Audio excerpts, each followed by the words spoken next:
Hey everyone, this is the new brushed ESC I've been developing for my BTR Robotics store, and it's finally ready. It's been in the works for quite a long time.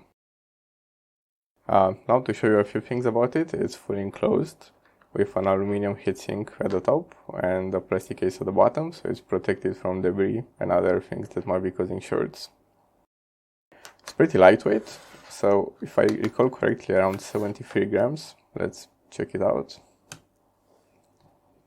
Yeah, there you go, 73.4. Now, in terms of specs, it can handle up to 6S, and it's rated for 50 amps for 3 minutes or 80 amps for 40 seconds. The feature I'm excited about is that it has current limiting. So, once you set a current limit, it will not allow the motor to draw more than a dead set current. And it doesn't do this by shutting down or anything silly like that.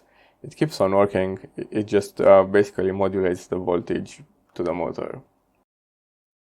It also has thermal protection, so if you set a high current limit, so for example if you set an 80 amp current limit and you draw this for a long time and it starts to get hot, then it will lower the current limit, but it will not shut down. So it should keep on working for the full fight. Okay, so this is how the ESC ships, but before I can demonstrate it, I need to quickly solder up some connectors. So let's bring in my tools. This is flux based, by the way. And the connectors.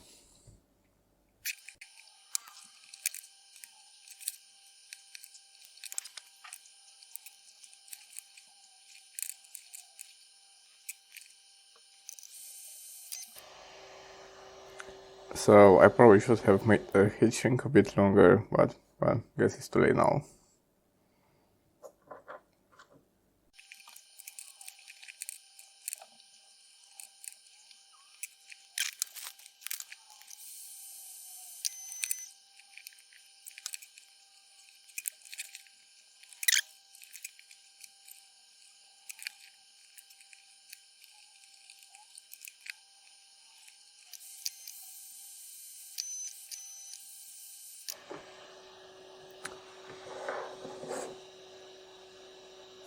Right, this is not sitting well with me, so I'm gonna replace it with a longer one.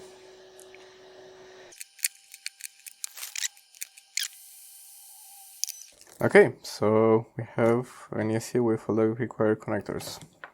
Let's unplug that. Now I'm going to set up a motor to test this whole thing.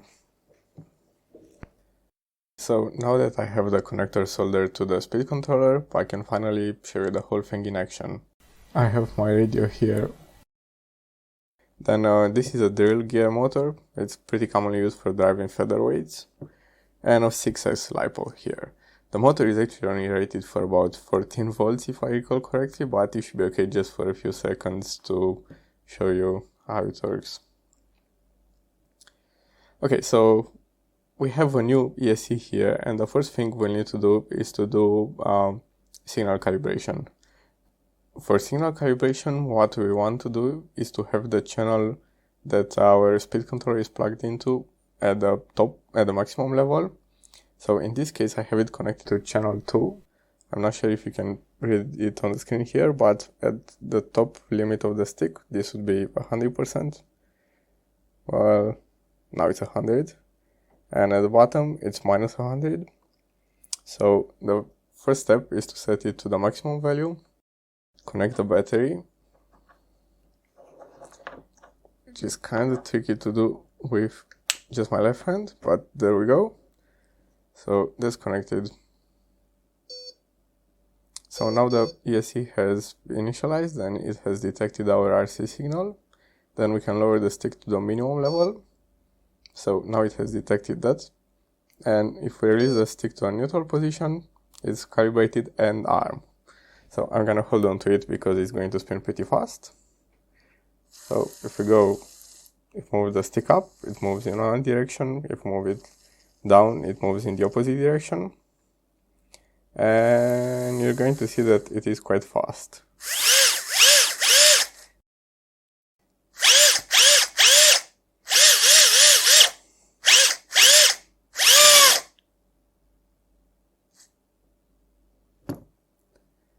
and I've popped the motor.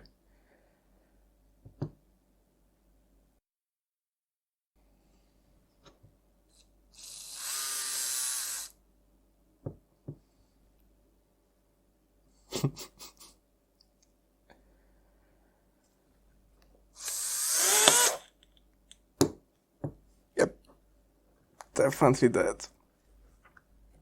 Let's try this again. We have the dead motor that I've replaced, and now we're actually going to run at the rated voltage. Turns out a 14-volt motor will not like 6S. Right, let's do this again. And the input settings, so the calibration is still valid, so we don't need to redo that. But let's just show that the ESC didn't kill the motor, so it's just the wrong voltage.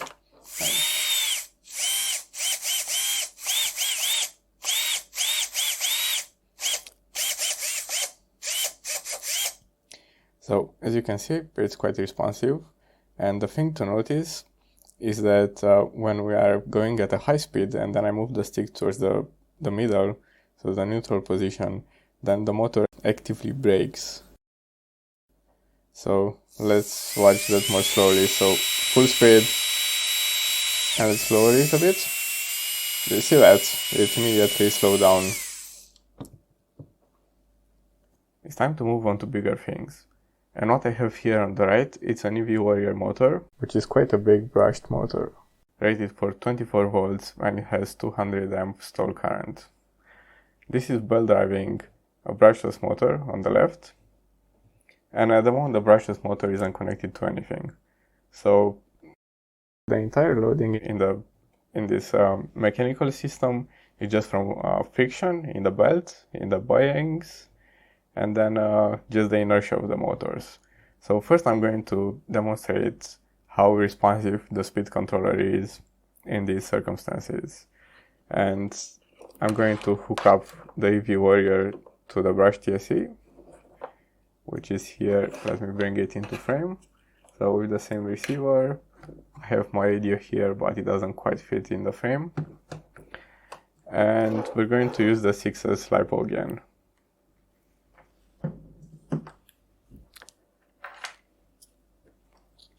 Okay, let's plug it in.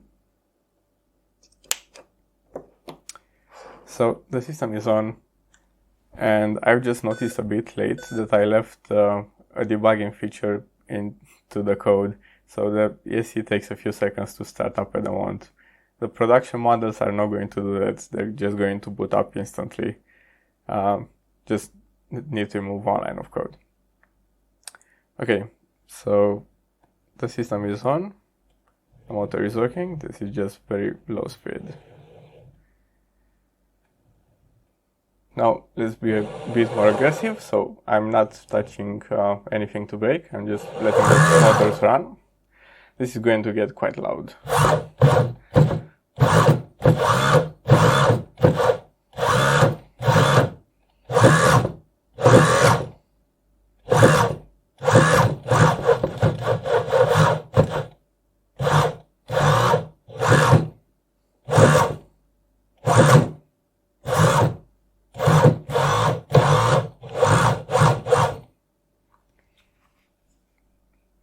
Okay, now I'm going to bring a current meter into the equation. Let's just measure the current of the motor. So the default current limit on the speed controller is, let's see if you can see that. So the default current limit is 80 amps. And now I'm going to hold on to the brushless motor so that the EV Warrior is stalled. And oops, need to change to the higher range. So now you should be able to see, yeah, it's limited to around 80 amps.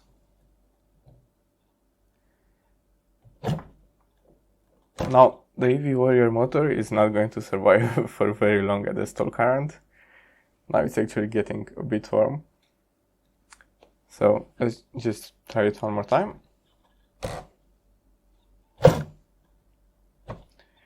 That got away from me for a fraction of a second there.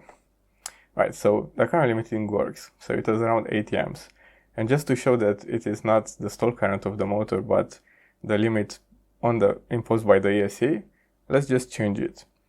Now we're going to change the current limit, and the way we're going to do this is by removing the power from the ESC, so it's unplugged at the moment. And then, before powering on the speed controller, we're going to hold the stick at the lower position. So at the high position, we're entering calibration mode. The low position, we're going to enter the current setting mode. And then what's going to happen is that the ESC is going to beep a number of times, and for each beep, the current limit is increasing by 10 amps. So when we first power it on, it's going to beep once when it boots up. Then a second time is going to mean that the current limit is 10 amps. Then it's going to beep 2 times for 20 amps, and then 3 times for 30 amps, and so on up to 80. And once we move the stick to the high position, during after it has beeped a number of times, then it's going to set the current limit. It might sound a bit complicated, but now I'm going to show how to set a 30 amp current limit. So the stick in the low position, I'm connecting the battery here. So soon it's going to beep twice. So this is a 10 amp current limit, 20, and now 30, and we've set it. That's it. So let me move the radio out of the way. The clamp meter is here. I'm going to hold on to the motor and see the new current limit. There you go, 40 amps, and in the opposite direction. So that's current limiting in action.